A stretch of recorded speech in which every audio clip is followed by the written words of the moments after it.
मुजफ्फरनगर के सिसोली गांव पहुंचे आपके सांसद संजय सिंह ने चौधरी नरेश टिकैत से मुलाकात की। इस दौरान देश की वर्तमान स्थिति और किसानों के मुद्दे पर चर्चा हुई। टिकैत से मुलाकात के बाद देश की राजनीति और विपक्ष को साधते हुए तानाशाही का नाम देते हुए संजय सिंह ने क्या बोला है, चलिए दिखाते हैं इस वीडियो में। दूसरे दिन ही राकेश टिकैत जी मेरे घर पे गए थे। पत्नी और परिवार के लोगों से, माता जी से मुलाकात की, पिताजी से मुलाकात की और भरोसा दिलाया था कि किस परिस्थिति में किसान नेता खुद राकेश टिकैत जी, उनका संगठन हमारे साथ है। जब दिल्ली में किसानों का आंदोलन हुआ था, आपको याद होगा, मैंने पार्लियामेंट में उस समय बिल का विरोध किया था। केजरीवाल साहब ने और पूरी पार्टी ने किसानों का समर्थन किया था और मुझे आज बहुत अच्छा लगा कि आदरणीय नरेश टिकैत जी ने भी अरविंद केजरीवाल जी की गिरफ्तारी का विरोध किया। मैं समझ नहीं पा रहा हूँ कि हम लोगों का गुनाह क्या है, गलती क्या हुई हम लोगों से। स्कूल अच्छे बनवा दिए केजरीवाल साहब ने, ये उनकी गलती है, या अस्पताल अच्छे बनवा दिए, ये उनकी गलती है, या बिजली माफ़ कर दी लोगों की, पानी माफ़ कर दिया, महिलाओं के लिए बस की फ्री यात्रा कर दी, ये उनकी गलती है क्या? क्या गुनाह क्या है उनका? उनको उठा के आपने जेल में डाल दिया। मैं पार्लियामेंट में बोलता था इसलिए मुझे उठा के जेल में डाल दिया। मनीष सिसोदिया जी शिक्षा के क्षेत्र में अच्छा काम कर रहे थे, उनको उठा के जेल में डाल दिया। सत्येंद्र जैन जी मोहल्ला क्लिनिक का मॉडल लेके आए, उनको उठा के जेल में डाल दिया। मतलब करना क्या चाहते हैं आप कैसे देश को चलाना चाहते हैं? तीनों काले कानून के खिलाफ हमारे किसान भाई 1 साल तक सड़क पर बैठे रहे, आपको दया नहीं आई? 750 किसानों ने अपनी शहादत दे दी। आज तक उनको एमएसपी की गारंटी जो आपने कहा था कि 50% बढ़ाकर मुनाफा देंगे, आज तक आप नहीं कर पाए। स्वामीनाथन आयोग की रिपोर्ट लागू नहीं कर पाए। आप क्या कर रहे हैं देश के लोगों के साथ?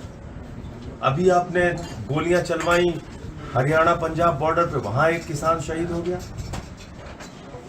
तो ये ठीक नहीं है और इसलिए हम लोगों ने तय किया है कि भाई हम तो लड़ेंगे इनसे, हम इनसे संघर्ष करेंगे और भारत के लोकतंत्र को बचाने के लिए, संविधान को बचाने के लिए। आपने देखा अयोध्या के सांसद लल्लू सिंह कह रहे हैं संविधान बदलना है, आनंद हेगड़े इनके पूर्व केंद्रीय मंत्री कह रहे हैं संविधान बदलना है, ज्योति मिर्धा जी कह रही हैं संविधान बदलना है, अरुण गोविल जी का बयान आया संविधान बदलना। आप संविधान बदलना चाहते हैं देश का, जो बहुत मुश्किल से बना, जिसमें देश के शोषित, वंचित, पिछड़े, दलित वर्ग के लोगों को आरक्षण की व्यवस्था है।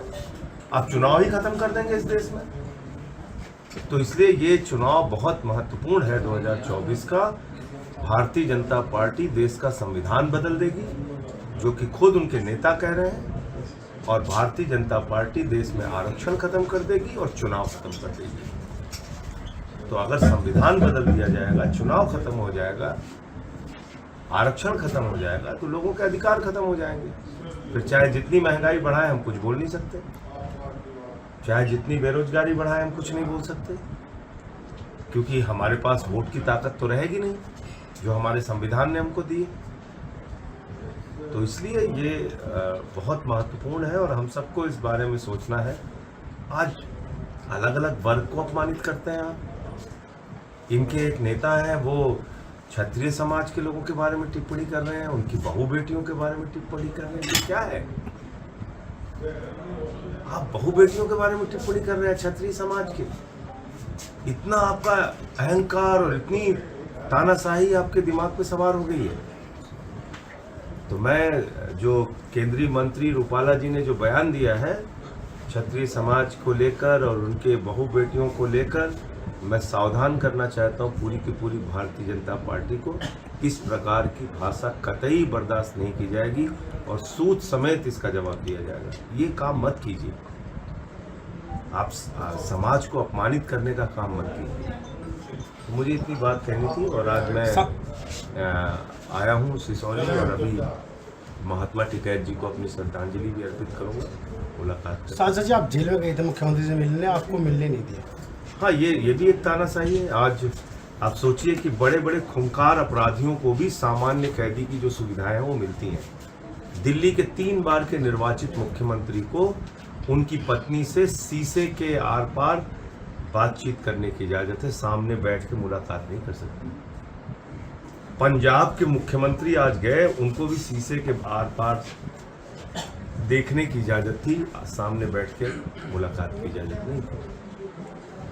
अरविंद एक केजरीवाल राज्य के मुख्यमंत्री, मैं तो पूछ रहा हूँ तिहाड़ के प्रशासन के इतिहास में आप बताइए कब ऐसा हुआ है कि एक राज्य के निर्वाचित मुख्यमंत्री को दूसरे राज्य के निर्वाचित मुख्यमंत्री से खूंखार अपराधियों को भी जो अधिकार है वो अधिकार उनको नहीं दिए गए और इस तरीके से उनकी मुलाकात कराई जा रही है।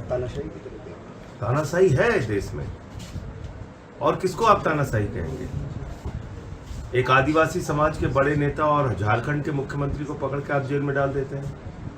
लोगों के बीच में सबसे लोकप्रिय मुख्यमंत्री अरविंद केजरीवाल को आप पकड़ के जेल में डाल देते हैं। संसद में हम लोग सवाल उठाते थे, हमको पकड़ के जेल में डाल दिया। सिसोदिया को, सत्येंद्र जैन को, कितने नाम बताऊं आप। ईडी ने 8000 छापेमारी की है, मात्र 0.5% उनका कन्विक्शन रेट है, यानी कि मात्र 0.5% लोगों पे अपराध सिद्ध कर पाए वो। क्या अप्रैल तो महीने आपने में जांच एजेंसियों का मतलब मजाक बना रखा है, खुलेआम आप दुरुपयोग कर रहे हैं।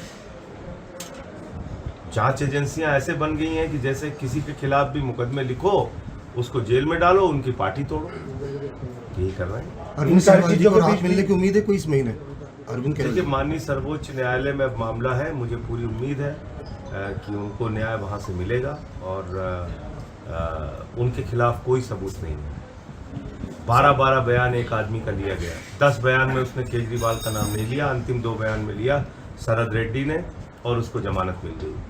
बाप बेटे राघव रेड्डी और मंगुंटा रेड्डी ने 10 बयान दिए, 8 बयान में केजरीवाल का नाम नहीं लिया, अंतिम 2 में लिया, उनको जमानत मिल गई। ये क्या है? ईडी भी रिपोर्ट भेजने में तो देरी कर रही है।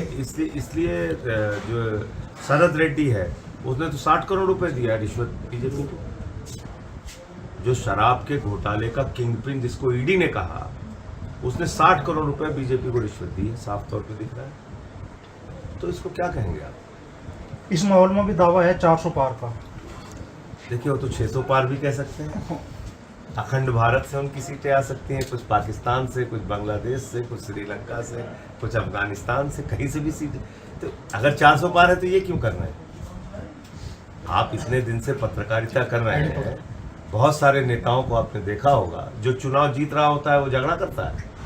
आप बताइए मुझे, ये काम कौन करता है? जो चुनाव हार रहा होता है।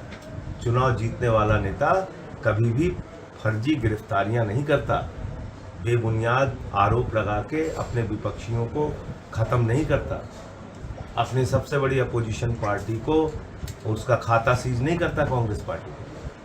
तो ये तो साफ तौर पे दिख रहा है कल। और हमने अखिलेश यादव जी से मुलाकात भी की थी अभी 2-3 दिन पहले, और हमने आश्वस्त किया है कि जहाँ भी इंडिया गठबंधन के प्रत्याशी हैं, कांग्रेस के, सपा के, इंडिया गठबंधन के लोगों को हम लोग सपोर्ट भी कर रहे हैं। कल बसपा में वो मुझे फोन कर आई, तुम लोगों की पश्चिमी उत्तर प्रदेश को अलग राज्य बनाएंगे। बसपा सुप्रीमो, मैं उन पर कोई प्रतिक्रिया नहीं दूंगा। वो इतना ही कह सकता हूँ कि पूरी तरह से वो भारतीय जनता पार्टी के कहने पर उनका पूरा संगठन काम कर रहा है। अच्छा, पहले चरण की वोटिंग है 19 तारीख को, लेकिन आप पार्टी का अभी कोई बड़ा मूवमेंट पश्चिम उत्तर प्रदेश में तो मैं तो अभी जिस दिन से जेल से निकला हूँ, एक भी दिन शांति से नहीं बैठा हूँ। लगातार अपनी पार्टी के लिए प्रेस कॉन्फ्रेंस करना, कार्यकर्ताओं से मिलना, लगातार काम में जुटा हुआ था। जैसे ही खाली हुआ सबसे पहले यहाँ पे आया हूँ और अन्नदाताओं के, किसानों के सबसे बड़े नेता के घर पे आया हूँ महात्मा जी को श्रद्धांजलि देने के लिए। और जो 2 हमारे बड़े नेता किसानों के हैं पूरे देश में, जिनकी अपनी पहचान है, वो नरेश टिकैत जी, राकेश टिकैत जी, उनसे मुलाकात करने के लिए और आभार व्यक्त करने के लिए आया हूँ।